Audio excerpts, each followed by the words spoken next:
The dust settled on Penelope's boots as she stepped off the train in Shafter, Texas, with nothing but a worn canvas bag and hands that knew how to hold a brush better than they knew how to pray.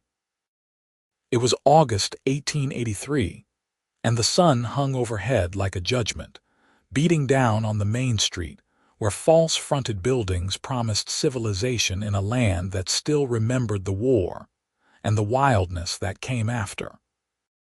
She had 23 years behind her, most of them spent learning from her father that good lettering could sell anything, and the last 6 months running from Philadelphia and memories of a man who thought love meant ownership. The town stretched before her in shades of brown and weathered wood, a single dusty road lined with establishments that all needed what she could offer. Her stomach growled, reminding her that she had eaten nothing but hardtack and dried apples for the last 2 days. The hotel looked too expensive, the boarding house too permanent. What she needed was work, and work in a town like this meant making herself useful before someone decided she was just another woman with no prospects and too many questions trailing behind her. The general store stood on the corner, its current sign so faded that only someone who already knew what it said could read it. Penelope straightened her shoulders, ignored the stares from men lounging outside the saloon, and walked through the door. The bell announced her with a cheerful jingle that felt at odds with her desperation. A woman behind the counter looked up, her gray hair pulled into a severe bun, her eyes taking in everything about Penelope in one practiced sweep. "We are not hiring." "I am not looking for work in the traditional sense," Penelope said, setting her bag down carefully. "Your sign outside is barely readable. I am a sign painter. I will paint you a new one, something that can be seen from the end of the street, something that tells every person passing through that this is where they need to stop. In exchange, I would appreciate a meal." The woman's eyebrows rose. "Just a meal. And permission to sleep in your storage room tonight, if you have one. I will be gone in the morning to find other establishments that need my services." Something shifted in the woman's expression, a softening around the eyes that spoke of remembering her own hard times. "Mary Henderson," she said, extending her hand across the counter. "My husband runs this place with me. We could use a new sign, truth be told. The old one was painted 15 years ago, and every dust storm takes a little more of it away." Penelope shook her hand firmly. "Penelope Harper. I promise you will not regret this." By the time the sun started its descent toward the horizon, Penelope had mixed her paints, borrowed a ladder, and begun the careful work of transforming the storefront. Her letters were bold and clear, the sort that demanded attention without being garish. She painted Henderson's General Store in deep blue with gold accents, adding small flourishes that suggested quality and permanence. People stopped to watch, which was exactly what a good sign should inspire. Mary brought her a plate of beef stew and fresh bread while she worked, and Penelope ate sitting on the top rung of the ladder, too hungry to care about propriety. The food was simple but generous, and it filled the hollow space in her middle that had started to feel permanent. "You have got real talent," Mary said, shading her eyes to look up at the progress. "My husband will be pleased. Where did you learn to paint like that?" "My father was a sign painter in Philadelphia. I started mixing his paints when I was 6, holding his brushes by 8, doing full letters by 10. He said I had a steadier hand than he ever did." Penelope did not mention that her father had died 3 years ago, or that his death had left her vulnerable to a man who thought a woman alone needed saving whether she wanted it or not. Philadelphia is a long way from Shafter. I wanted to see something different. It was not quite a lie. She had wanted to see anything that was not James Morrison's face telling her that she belonged to him, that running would do no good because he would always find her. Distance was safety, and the west was nothing if not distant. She finished the sign as the last light faded, and Mary kept her word about the storage room. It was small and smelled of flour and dried goods, but the blankets were clean and the door locked from the inside. Penelope lay in the darkness, listening to the sounds of a frontier town settling into night, and felt something close to hope for the first time in months. The next morning, she painted a sign for the saloon, then one for the doctor's office, then the barber shop. Each time, she negotiated a meal in exchange for her work, and each time the proprietor agreed. By the end of her third day in Shafter, she had eaten better than she had in weeks and had slept in 3 different storage rooms. The town was small enough that she was running out of establishments that needed signs, but at least she had a reputation now. People knew her name, knew what she could do. She was mixing paints outside the hotel, preparing to add decorative scrollwork to the sign she had painted that morning, when the sound of hooves drew her attention. 3 men rode into town on horses that looked like they had been bred for both speed and stamina, the kind of animals that did not come cheap. The men wore the dust of a long ride, their hats pulled low against the sun, but there was something about the way they sat their saddles that spoke of confidence and purpose. The one in the middle dismounted first, and Penelope found her brush stilling in her hand. He was tall, broad-shouldered in the way of men who spent their lives doing physical labor, with dark hair that curled slightly at his collar and eyes that were startlingly green even from a distance. He could not have been much older than she was, maybe 25 or 26, with the kind of face that would have been handsome if it had not been quite so serious. He tied his horse to the post outside the general store and disappeared inside. His companions followed, and Penelope told herself to stop staring and finish her work. She was here to paint, to earn her keep, to stay invisible until she decided where to go next. The last thing she needed was to notice a man, no matter how he sat a horse or how his eyes caught the light. But Mary Henderson noticed things too, and when Penelope went inside to return her borrowed ladder, the older woman was practically vibrating with something that looked like scheming. "That was Nathan Olsen," Mary said without preamble. "He runs the 00 Ranch about 10 miles north of here. Biggest spread in the county. He comes into town once a month for supplies, always pays in cash, always polite. His father started that ranch 30 years ago, and Nathan has been running it since his father passed 2 years back." "That is very interesting," Penelope said carefully, "but I do not see what it has to do with me." "He was asking about you, wanted to know about the woman painting all the signs in town. I told him you were doing good work, that you were respectable and skilled. He seemed very interested." Penelope's stomach did an odd little flip that she did not want to examine. "Mary, I am not looking for that kind of interest." "Who said anything about that kind?" Mary's smile was knowing. "I just meant he might have worked for you. A ranch that size, they could use good signage. The entrance gate, the barn, maybe even a brand marker. Could be several days of work, which means several days of meals and a place to sleep that is not a storage room." Before Penelope could respond, the bell over the door chimed and Nathan Olsen walked in, bringing with him the smell of leather and sage and something indefinably masculine. Up close, she could see that his eyes were not just green but flecked with gold, and that he had a small scar above his left eyebrow that suggested a story she would probably never hear. "Mrs. Henderson," he said, tipping his hat. Then his gaze found Penelope, and she felt the weight of it like a physical thing. "Miss Harper, I have been admiring your work around town." "Thank you, Mr. Olsen."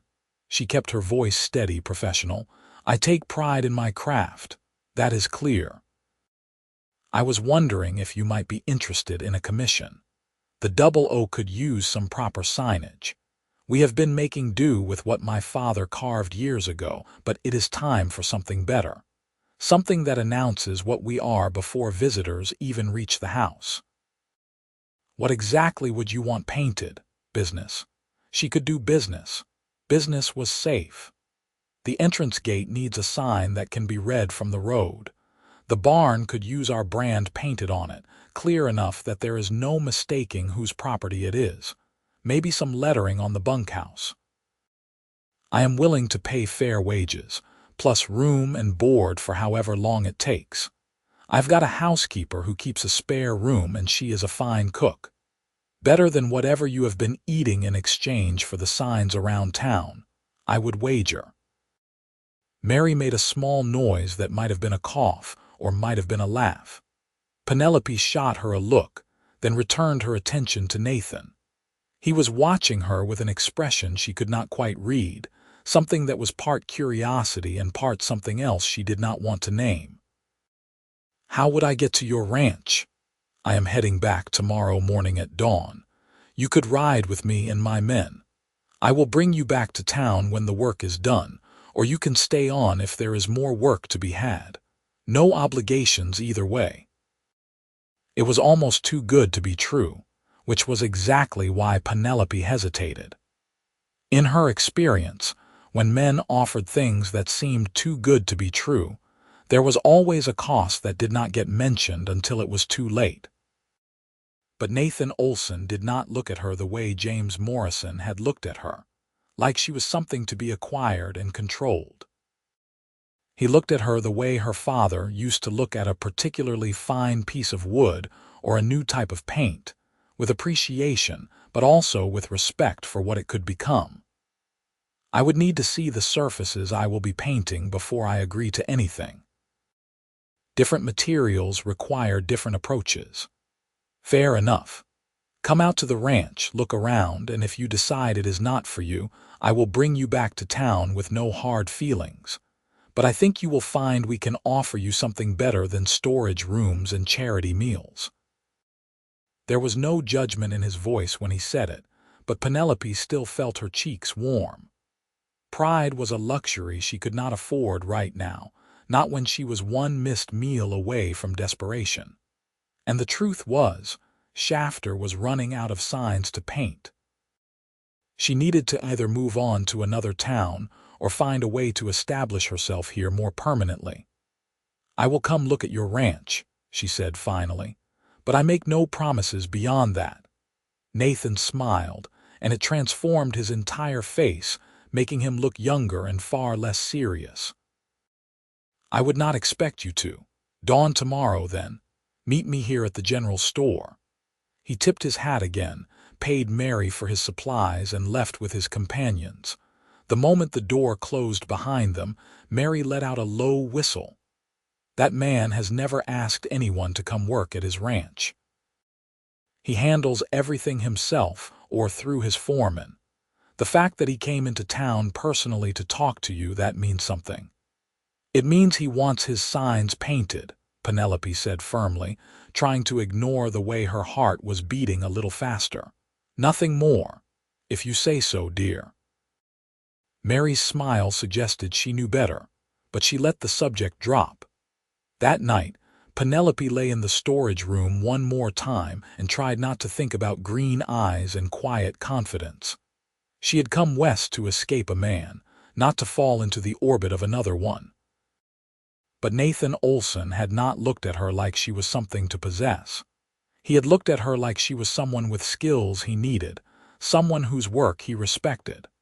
That should not have felt as significant as it did. Dawn came too quickly. Penelope gathered her supplies, packed her bag, and met Nathan outside the general store as the sky was just beginning to lighten from black to gray. His two companions were there as well, both older men with weathered faces and the bow-legged stance of lifelong riders. "Miss Harper, this is Tom and Charlie. They have been with the 00 for more years than I have been alive. They are good men, and they will make sure you get to the ranch safely." Tom tipped his hat. "Pleasure, miss." Charlie just nodded, but his eyes were kind. Nathan had brought an extra horse, a gentle-looking mare with a calm disposition, and he helped Penelope mount with a steadying hand on her elbow that felt respectful rather than presumptuous. She had learned to ride as a girl, though it had been years since she had been on a horse, and she was grateful for the mare's easy temperament. They rode out of Shafter as the sun rose, painting the desert landscape in shades of gold and amber. The land stretched endlessly in all directions, punctuated by scrub brush and the occasional mesquite tree. It was beautiful in a harsh sort of way, honest in its challenges. Penelope found herself breathing easier the farther they got from town, as if the open space was giving her room to think. Nathan rode beside her, close enough for conversation but not so close as to be improper. "How long have you been in Shafter?" "4 days. And before that, I came from the east." She did not elaborate, and he did not push, which she appreciated. "What made you decide to paint signs for meals instead of looking for more traditional work?" "I am good at painting signs. I am less good at being told what to do by people who think they know better than I do what I am capable of."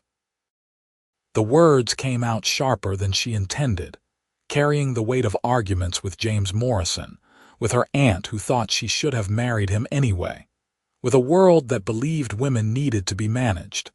Nathan was quiet for a moment, and she braced herself for offense or dismissal. Instead, he said, "My mother felt the same way. She came west with my father because she wanted to build something of her own, not live according to someone else's rules. She helped run the ranch until the day she died. She would have liked you." Something in Penelope's chest loosened. "When did she pass?" "5 years ago. Fever took her fast. My father never really recovered. He kept working, kept the ranch going, but his heart was not in it anymore. When he died 2 years back, I think part of him was relieved to go." "I am sorry." She meant it. There was something in the way Nathan talked about his parents that spoke of real love, the kind that did not try to cage or control. "What about your family?" "My father died 3 years ago. My mother passed when I was 12. I had an aunt in Philadelphia, but we did not see things the same way." That was putting it mildly. Her aunt had thought Penelope was throwing away her future by refusing James Morrison's proposal, by insisting she could support herself with her painting. The last words they had exchanged still stung. "So you came west to make your own way." Something like that. They rode in comfortable silence after that, and Penelope found herself studying the landscape with a painter's eye. The colors were more subtle than people gave the desert credit for, a dozen different shades of brown and gold and gray-green. The sky was a blue so deep it almost hurt to look at, and the clouds that drifted across it were like brushstrokes on a canvas too large to comprehend. The Double O Ranch appeared on the horizon as a collection of buildings that grew larger and more impressive the closer they got. The main house was a sprawling structure of wood and stone, built to last and built to accommodate a large family. The barn was massive, the corrals well maintained, and everywhere Penelope looked, she could see signs of care and prosperity. This was not some struggling outfit barely holding on. This was a successful operation, and Nathan Olsen clearly knew what he was doing. He helped her dismount in front of the house, his hand steadying her as she found her feet. A woman emerged from the front door, wiping her hands on her apron. She was perhaps 50, with kind eyes and a no-nonsense expression. "Miss Harper, this is Rosie. She keeps the house running and makes sure I do not starve. Rosie, this is the sign painter I told you about." "Welcome to the Double O," Rosie said, looking Penelope over with the same assessing gaze Mary Henderson had used, but warmer. "I have got a room ready for you. It is clean and comfortable, and the window looks out over the east pasture. You will take your meals with us, and if you need anything, you just ask." "Thank you," Penelope said, surprised by the graciousness of it all. She had expected to be put up in the bunkhouse or some spare shed, not given a room in the main house. Nathan seemed to read her thoughts. "We do not get many visitors, and when we do, we treat them properly. Let me show you what needs painting, and you can tell me if it is something you are willing to take on." He led her around the property, pointing out the entrance gate that bore a weathered wooden sign that was barely legible, the barn that needed the brand painted large and clear, the bunkhouse that could use lettering to distinguish it from the other outbuildings. Everywhere she looked, Penelope saw potential. The surfaces were good, the locations prominent, and the work would take her at least a week, maybe 2 if she did it properly. "I will need to order some specific paints," she said, her mind already planning the designs. "The weather out here is harsh. Regular paint will not hold up. I need something that can withstand sun and wind and rain. Make a list. Tom can ride into town tomorrow and order whatever you need. Money is not an issue. Then I will do it. But I need you to understand that I do not rush my work. Good signage takes time. I would not have asked you here if I wanted something quick and cheap. I want something that will last, something that says the Double O is a place of quality and permanence." Their eyes met, and Penelope felt that strange flutter in her chest again. She told herself it was just relief at having secured real work, but she knew it was more than that. There was something about Nathan Olsen that drew her, something steady and honest that she had not found in men before. It terrified her and intrigued her in equal measure. That night, she ate dinner at the long table in the main house with Nathan, Rosie, and 3 of the ranch hands who worked close to the house. The food was abundant and delicious, far better than anything she had eaten in months. The conversation was easy, ranging from cattle prices to weather predictions to the territorial politics that everyone had opinions about but no one could control. Nathan included her in the discussion, asked her opinion, listened when she spoke. It was such a small thing, but it mattered. After dinner, she retreated to her room and stood at the window, looking out over the darkening landscape. The room was simple but comfortable, with a real bed and clean linens and a wash basin with fresh water. It was more than she had expected, more than she had allowed herself to hope for. And Nathan Olsen was not what she had expected either. She spent the next day preparing her materials, sketching out designs for the various signs Nathan wanted. He came by several times to check on her progress, always polite, always careful to maintain proper distance. But she caught him watching her when he thought she was not paying attention, and the looks were not predatory or possessive. They were curious, appreciative, almost tender. It made her nervous in a way she could not quite define. Tom rode into town and returned with the paints she had requested, along with news that people in Shafter were talking about the sign painter who had gone to work at the Double O.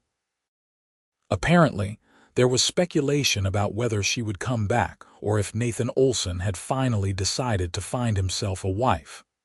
The gossip made Penelope's cheeks burn, but Nathan just laughed it off. "People in small towns need something to talk about," he said. "If they want to waste their time speculating about my personal life, that is their business. You and I know you are here to paint signs, and that is all that matters." But it was not quite all that mattered, and Penelope knew it. She was attracted to him, more than she wanted to admit. She liked the way he moved, efficient and confident. She liked his voice, deep and steady.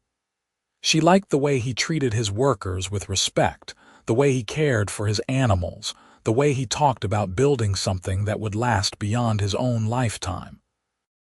He was everything James Morrison had pretended to be, but never was.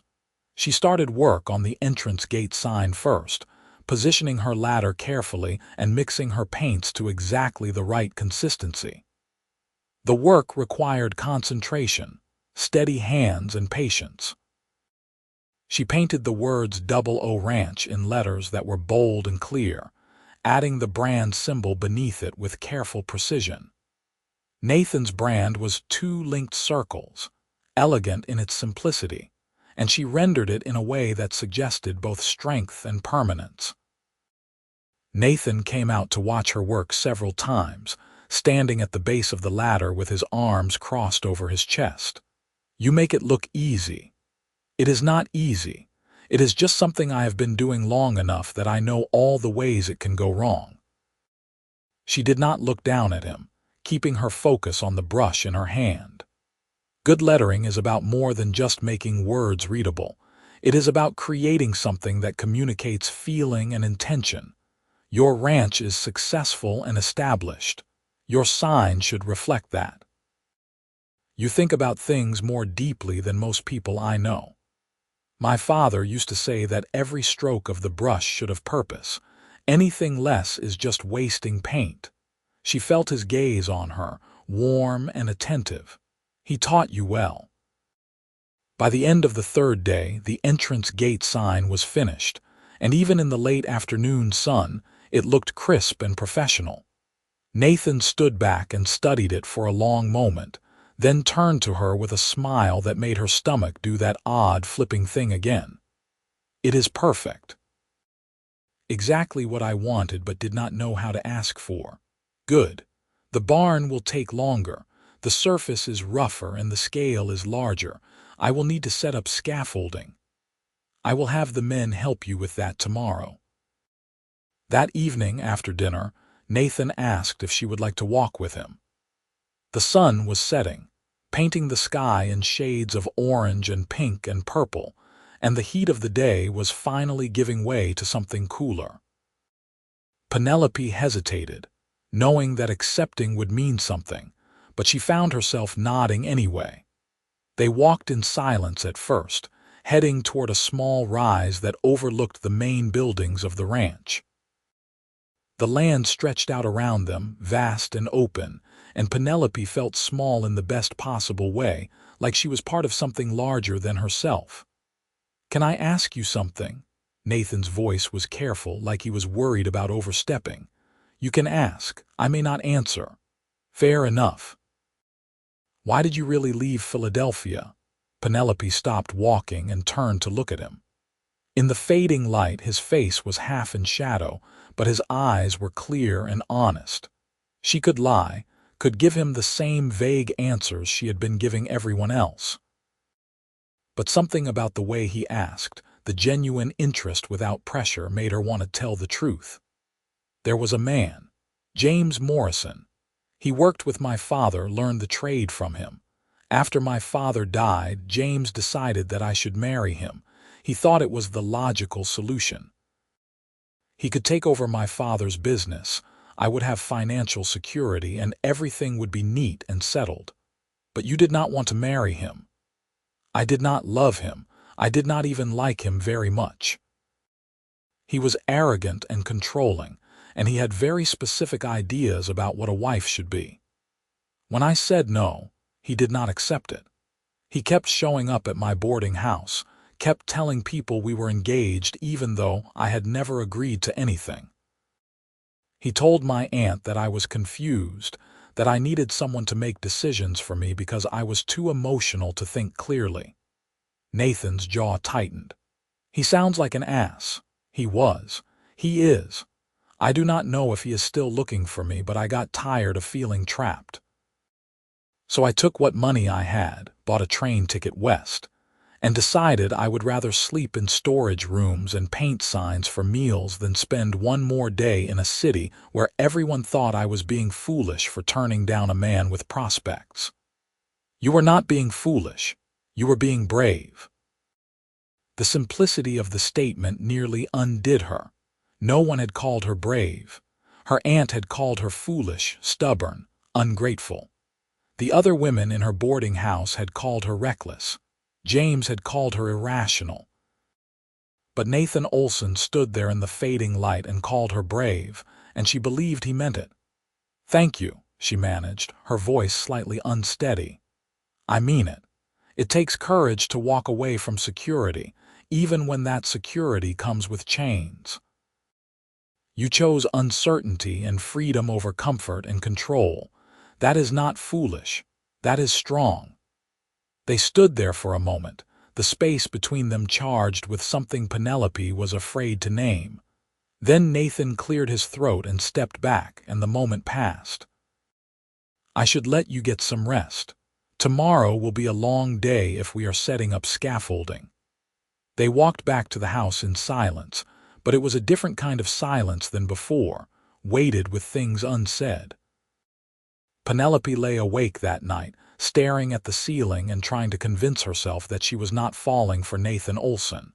It was too soon, too risky, too much like repeating old patterns. But the truth was, Nathan was nothing like James. Where James had demanded, Nathan offered. Where James had assumed, Nathan asked. Where James had tried to make her smaller, Nathan seemed to appreciate her exactly as she was. The next week passed in a blur of work and careful conversations.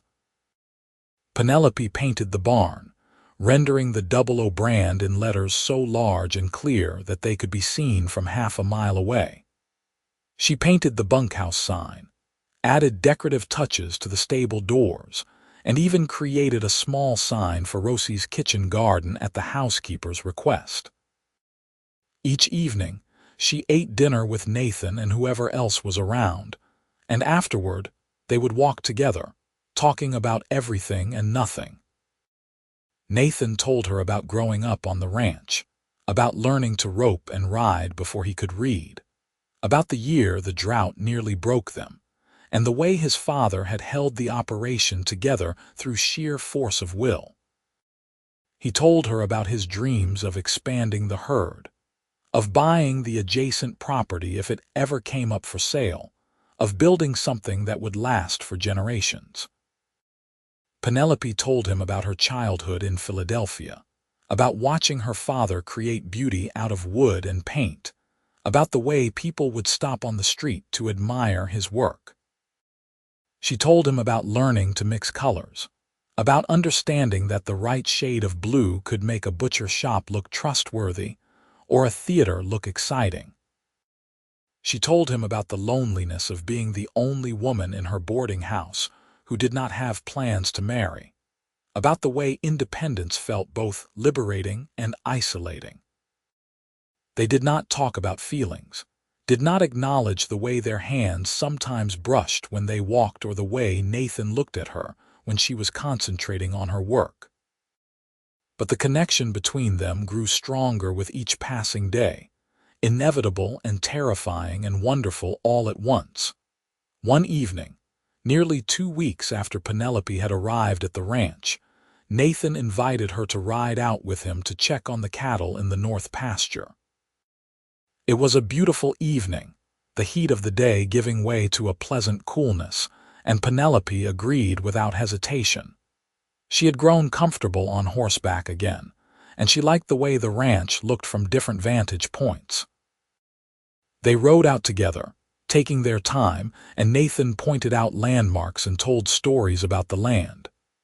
When they reached the north pasture, he dismounted and helped her down, his hands strong and sure on her waist. The cattle were scattered across the valley below them, dark shapes against the golden grass, and the sun was just beginning to set. "I wanted to bring you here," Nathan said, his voice quiet, "because this is my favorite spot on the whole ranch. It is where I come when I need to think, when I need to remember why I am doing all this." "It is beautiful," Penelope said, and she meant it. The view was breathtaking, the kind of landscape that made her wish she was a better painter so she could capture it properly. "Penelope," Nathan said, and something in the way he said her name made her turn to look at him. His expression was serious, almost nervous, and she realized with a start that he was about to say something important. "I know you came here to paint signs. I know you are planning to move on when the work is done. But I have to tell you that I do not want you to leave. These past 2 weeks, having you here, talking with you, watching you work, it has made me realize how lonely I have been. This ranch, it is everything I have worked for, but it is not complete. It is missing something, and I think that something might be you." Penelope's heart was pounding so hard she could hear it in her ears. "Nathan, I do not know what to say. You do not have to say anything right now. I just needed you to know that I care about you, that I want to know you better, that I hope you might be willing to stay and see where this could go. No pressure, no demands. Just an honest offer from a man who thinks you are remarkable." She looked at him, this steady, honest man who had given her work and respect and space to breathe. She thought about James Morrison, who had tried to make her decisions for her, who had never once asked what she wanted. And she thought about the life she could have here, the work she could do, the freedom she could maintain even while building something with someone else. "I am scared," she admitted. "I came west to escape a man who wanted to control me. I am terrified of making the same mistake again. I would never try to control you. Your work, your independence, your choices, they are yours. If you stay, it will be because you want to, not because you need to or because I convinced you it was your only option. And if you decide to leave, I will respect that too, even if it breaks my heart." The vulnerability in his voice nearly undid her. She stepped closer to him, close enough that she could see the gold flecks in his green eyes, close enough to feel the warmth radiating from his body in the cooling evening air. "I care about you too," she said softly. "More than I thought I could care about anyone this quickly. You make me feel safe and seen and valued. That is not something I am ready to walk away from." "Does that mean you will stay?" "It means I will stay and see what happens. No promises beyond that, but I am willing to try." Nathan's smile was like the sun coming up, brilliant and warm and full of hope. He reached out slowly, giving her time to pull away, and when she did not, he cupped her face in his hands with a gentleness that made her breath catch. "May I kiss you?" She nodded, not trusting her voice, and he leaned in and pressed his lips to hers with a tenderness that made her knees weak. It was not the demanding, possessive kiss James had given her the one time she had allowed it. It was asking and offering all at once, respectful and passionate and achingly sweet. She melted into it, into him, and for the first time in longer than she could remember, she felt like she was exactly where she belonged.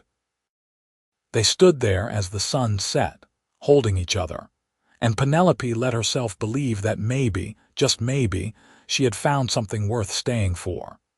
The next weeks unfolded like a dream she was afraid to wake from. Penelope finished all the signs Nathan had originally requested, but she did not leave. Instead, she started taking on other projects around the ranch, painting decorative touches in the house, creating a beautiful sign for the front door, even painting a mural in the dining room at Rosie's request. The housekeeper had become a friend, and she clearly approved of the growing relationship between Penelope and Nathan. Nathan courted her properly, with rides across the ranch, dinners by lamplight, and long conversations on the porch after everyone else had gone to bed.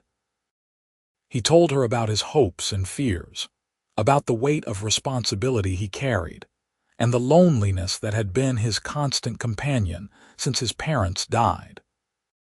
She told him about her dreams of opening her own sign painting business, about wanting to create something lasting and beautiful, about the fear that she would never be able to trust anyone enough to build a life with them. "You can trust me," he said one night, taking her hand in his.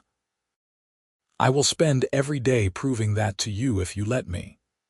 As autumn approached, bringing cooler temperatures and the promise of winter, Nathan asked her to marry him. They were sitting on the porch, watching the stars come out, and he pulled a ring from his pocket with hands that shook slightly. "This was my mother's," he said. "My father gave it to her the day he asked her to marry him, and she wore it every day of her life. I know we have only known each other for a few months, but I am more certain of this than I have been of anything. I love you, Penelope Harper." I love your strength and your talent and your stubborn independence. I love the way you see the world and the way you are not afraid to go after what you want. Will you marry me? Will you stay here and build a life with me, not because you need to, but because you want to?" Penelope looked at the ring, simple and beautiful, then at Nathan's face, earnest and hopeful and so full of love it made her chest ache. She thought about the journey that had brought her here, about the fear and uncertainty and desperate hope. She thought about the woman she had been when she stepped off the train in Shafter, hungry and alone and running from a man who thought he owned her. And she thought about the woman she had become, strong and valued and loved by a man who respected her as an equal. "Yes," she said, her voice clear and sure. "Yes, I will marry you."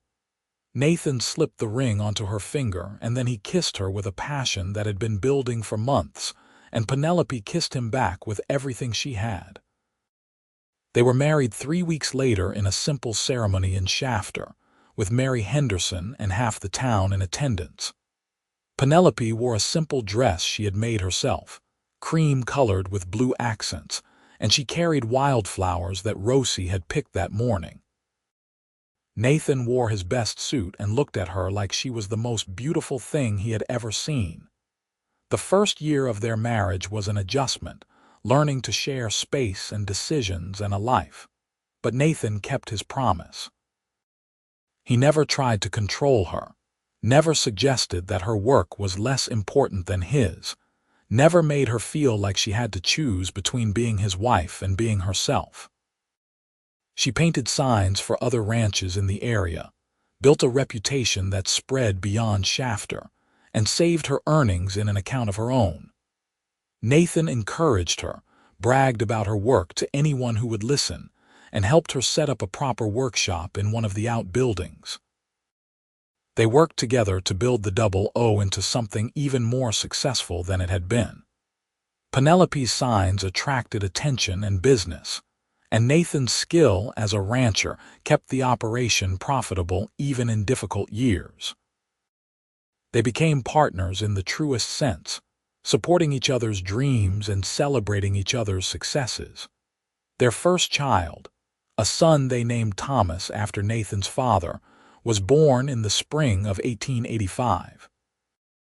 He had Nathan's green eyes and Penelope's dark hair, and from the moment he was born, he was the center of their world. Penelope continued to paint after Thomas was born, working during his naps and in the evenings when Nathan could watch him. She refused to give up the work that defined her, and Nathan never suggested she should. 2 years later, their daughter arrived, a fierce little thing they named Catherine after Penelope's mother. She had her father's stubbornness and her mother's artistic eye, and she kept them both on their toes from the moment she could crawl. Penelope painted a mural in the nursery, a landscape of the ranch that included every building and every animal, and Catherine would spend hours studying it, pointing out details and making up stories about the painted figures. The years passed in a blur of work and love and family. The Double O continued to prosper, becoming known not just for its cattle, but for the beautiful signage that marked every building. Penelope's work was featured in a newspaper article about successful women in the West, and she received commissions from as far away as El Paso and San Antonio. She hired an apprentice, a young woman from Shafter who wanted to learn the trade, and she taught her everything her father had taught her. Nathan expanded the ranch, buying the adjacent property when it came up for sale, and together they built something that would last for generations. They had 2 more children, another son named Peter and a daughter named Rose after the housekeeper who had become like family.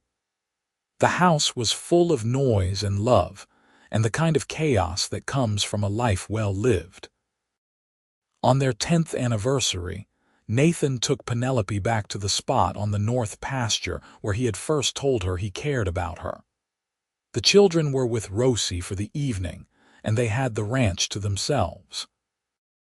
They sat on a blanket, watching the sunset paint the sky in colors that Penelope could never quite capture on canvas, and Nathan pulled her close. "You ever regret it?" he asked. "Staying here, marrying me, building this life?"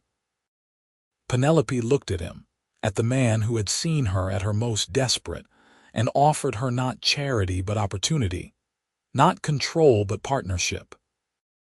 She thought about the scared woman who had painted signs for meals, who had been running from one kind of life, and did not know what she was running toward. And she thought about the life she had now, full and rich and exactly what she had always wanted, even if she had not known how to name it. "Not for a single moment," she said. "This life, you, our children, this ranch, it is everything I never knew I was looking for. You gave me the freedom to be myself and the love to make me want to stay. How could I possibly regret that? I am the lucky one," Nathan said, kissing her forehead. "You took a chance on a cowboy with a failing sign and turned his ranch into something spectacular. But more than that, you made my house a home. You made my life worth living in ways I did not even know I was missing." They sat there as the sun set, wrapped in each other's arms, and Penelope thought about the journey that had brought her here. The train from Philadelphia, the dust of Shafter, the kindness of Mary Henderson, and the moment Nathan Olsen had looked at her sign work and asked her to come paint for his ranch. Every choice, every risk, every moment of fear and hope had led her to this, to a life that was hard but honest, challenging but deeply fulfilling. As the stars began to appear overhead, Nathan stood and pulled her to her feet. "Come on, let us go home." And that word, home, settled into Penelope's chest with a warmth that had nothing to do with the lingering heat of the day. Because she had found it, finally, this place where she belonged. Not because she had nowhere else to go, but because she had chosen it. Because a cowboy with kind eyes had asked her to paint a sign for his ranch, and in doing so, had given her the chance to paint a future worth having. They rode back to the house together, side by side, the way they did everything. And when they reached the barn, Nathan helped her dismount the same way he had that first day, with strong hands and gentle care.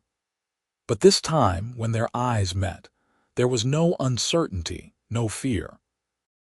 There was only love and trust, and the deep knowledge that they had found in each other what they had been searching for all along.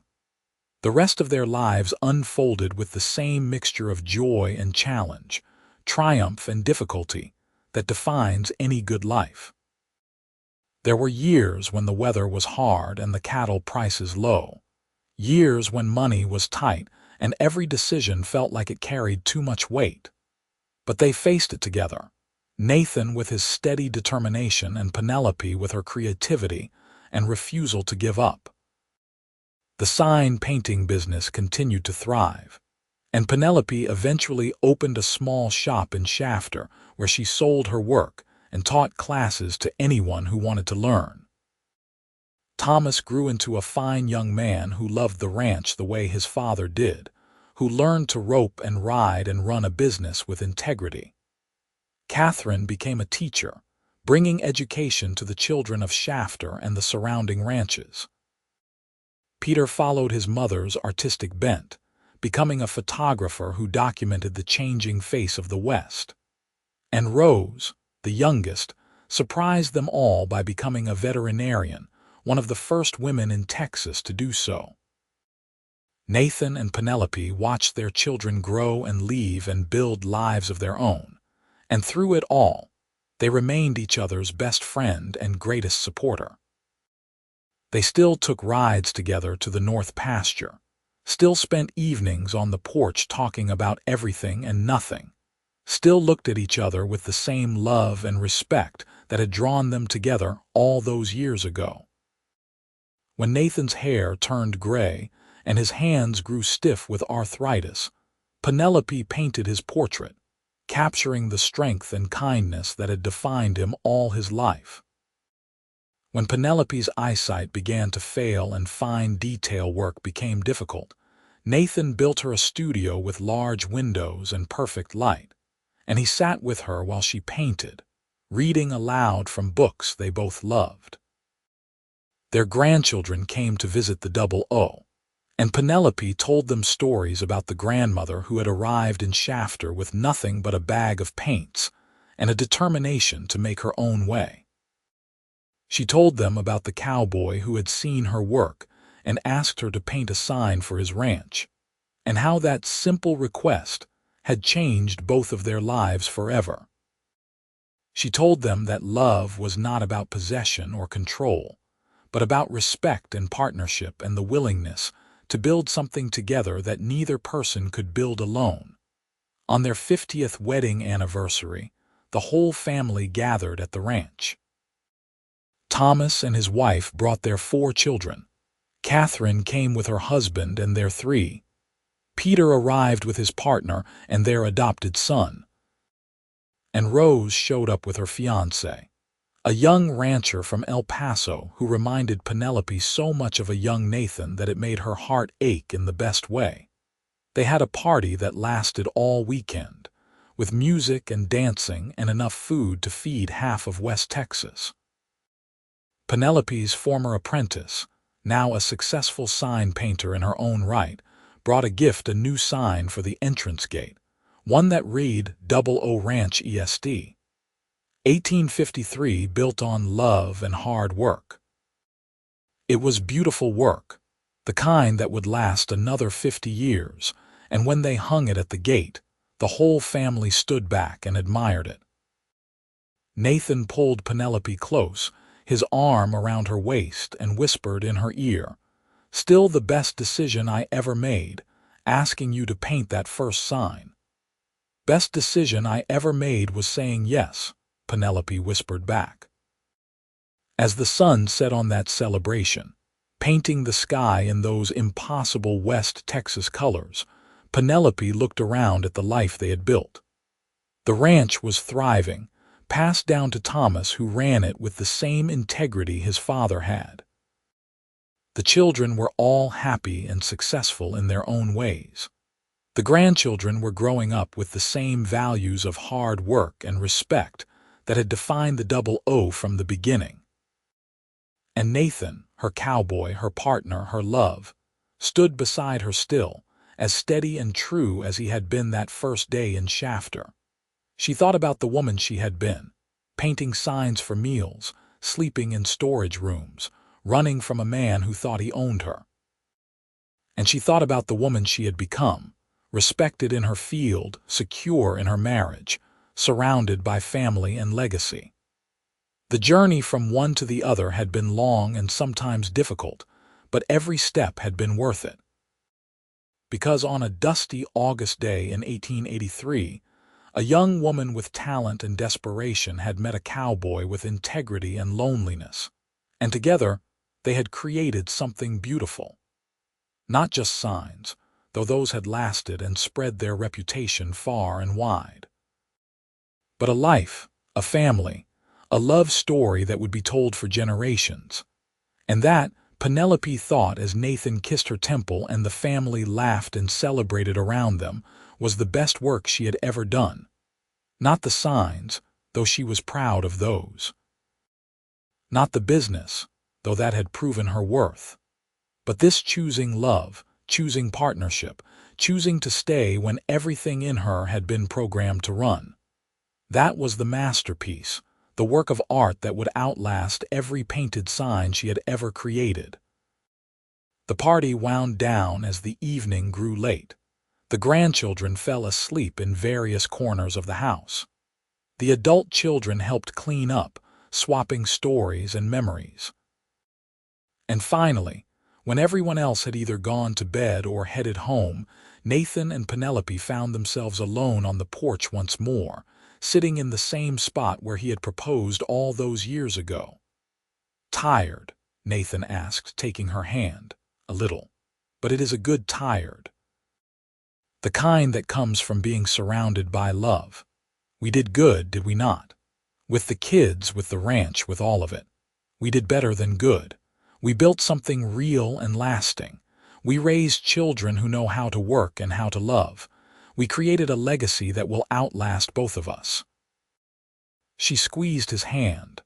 "And we did it together as equals, just like you promised. I never could have done any of it without you. You know that, right? This ranch, it was just buildings and cattle before you came. You made it a home. You made it matter." Penelope leaned her head on his shoulder, feeling the steady rise and fall of his breathing. "We made it matter together. That is what partnership means, what love means." They sat in comfortable silence, watching the stars emerge one by one in the vast Texas sky. Somewhere in the distance, a coyote called out, and the cattle answered with low, sleepy sounds. The ranch settled into its nighttime rhythms, everything in its place, everything as it should be. "You ever think about that first day?" Penelope asked. "When you rode into Shafter and saw me painting the hotel sign, all the time. I remember thinking you were the most focused person I had ever seen. You did not even notice me watching you. You were completely absorbed in your work, and there was something beautiful about that. Not just the work itself, though that was impressive, but the way you committed to it fully, the way you clearly cared about getting it right. I wanted to know you. I wanted to understand what drove you to that level of dedication. I remember when you came into the general store. I remember thinking you had kind eyes.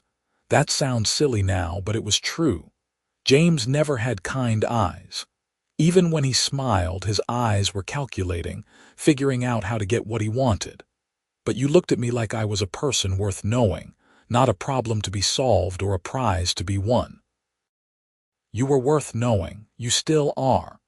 Every day with you is a chance to discover something new, something I did not know before.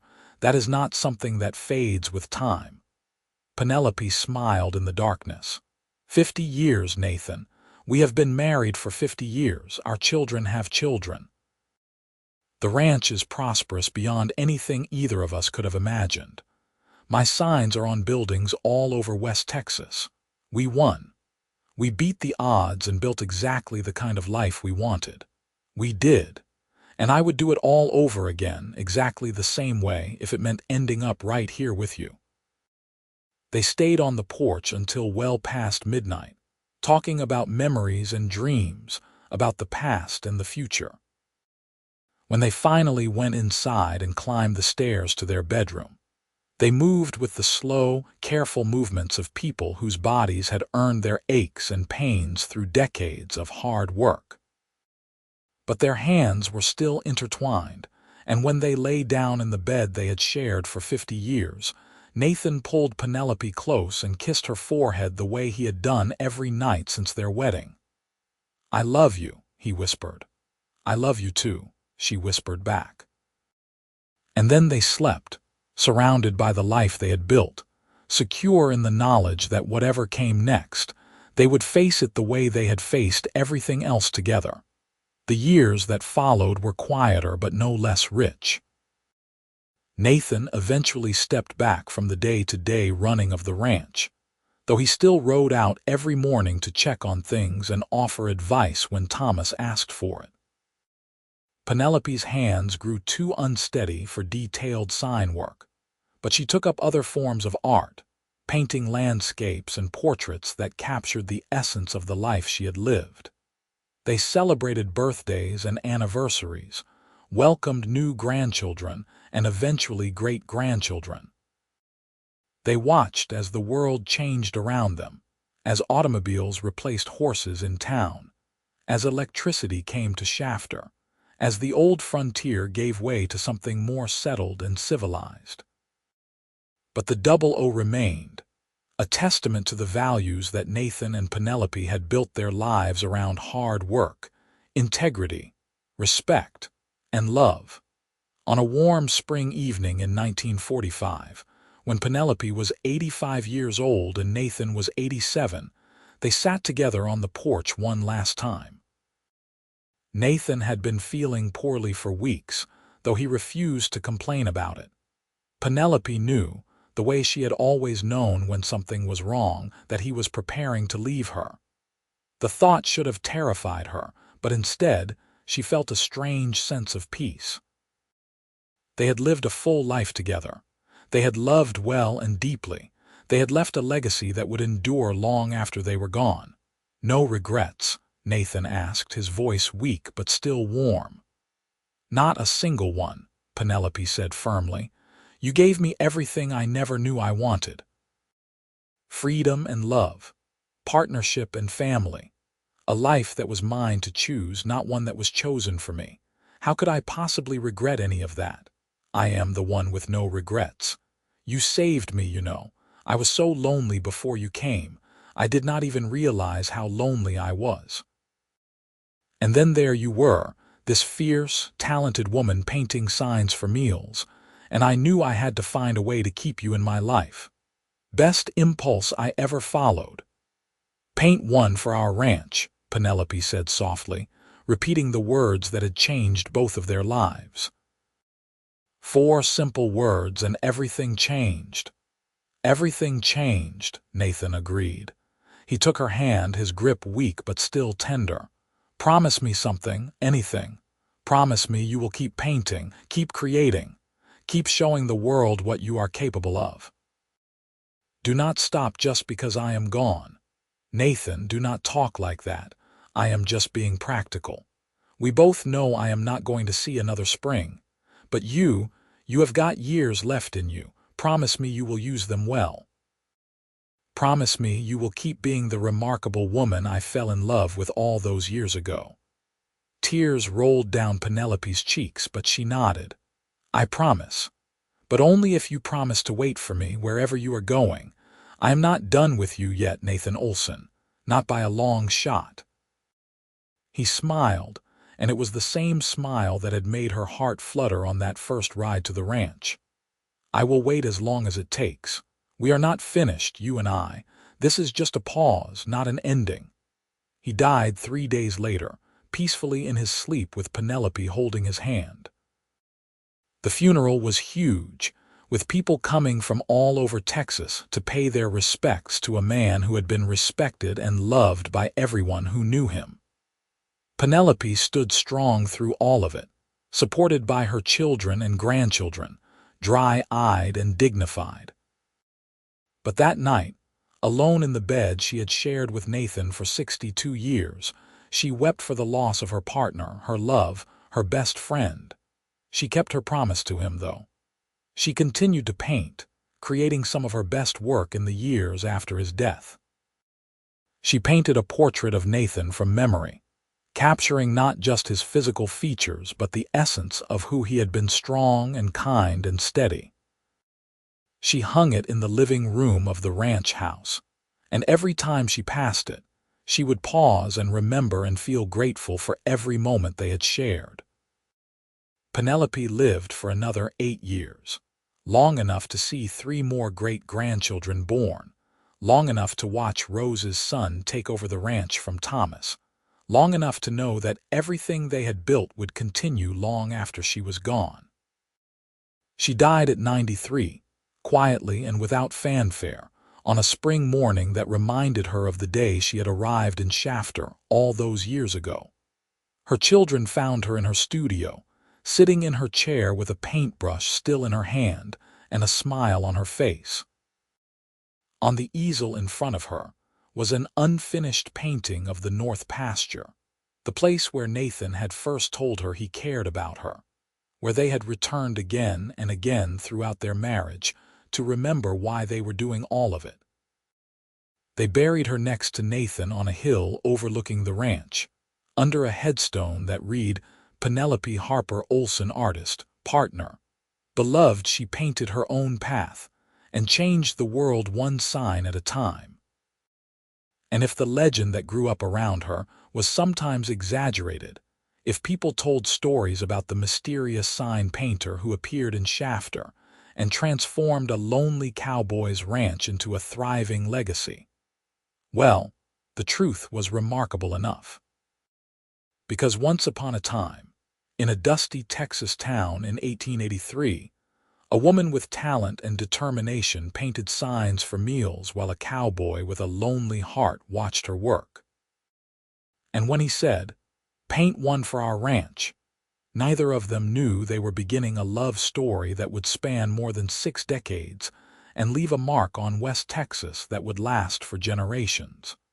The Double O Ranch still stands today, run by the 5th generation of the Olsen family. The entrance gate still bears a sign painted by Penelope's apprentice, though it has been carefully maintained and preserved. And in the main house, in a place of honor, hangs the original sign that Penelope painted all those years ago, the one that started everything Double O Ranch in bold, clear letters that have lasted over a century. Visitors to the ranch often ask about the story behind the signs, and the current owners are happy to tell them about Penelope Harper, the sign painter who arrived in Shafter with nothing but her talent and her courage, and Nathan Olsen, the cowboy who saw past her desperation to the remarkable woman underneath. They tell the story of how a simple request for a painted sign became the foundation for one of the great love stories of the American West. And somewhere, in whatever comes after, Nathan and Penelope are together still, laughing about the journey that brought them from that first dusty meeting to eternity. Because some love stories do not end with death. Some love stories become legend, passed down through generations, inspiring others to take risks and follow their hearts and believe that sometimes, when you are brave enough to be yourself, the universe rewards you with exactly what you need. The Double O Ranch stands as a testament to that truth. Not just as a successful business, though it certainly is that, but as proof that when two people come together as equals, when they support each other's dreams and respect each other's independence, when they choose love as an action rather than just a feeling, they can build something that lasts far beyond their own lifetimes. And it all started with a cowboy, a sign painter, and 4 simple words that changed everything. Paint one for our ranch.